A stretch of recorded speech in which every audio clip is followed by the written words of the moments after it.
आज आम शुणा तुलसी विवाह महिमा। तुलसी विवाह हेउची एक पवित्र हिंदू धार्मिक पर्व।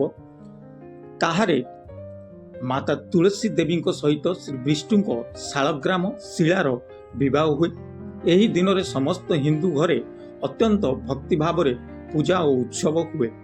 तुलसी विवाहर धार्मिक महिमा धर्म अर्थ काम और मोक्ष यही चारि पुरुषार्थ तुलसी विवाहर माध्यम रे साधन करिपारिबे।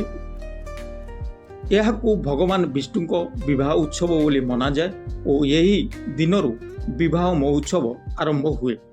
जेहू गृह रे तुलसी विवाह करा जाए सेटारे पापनाश और सफलता आसे। यही दिन उपवास करी तुलसी और शालग्राम को पूजा करिले समस्त इच्छा पूर्ण हुए।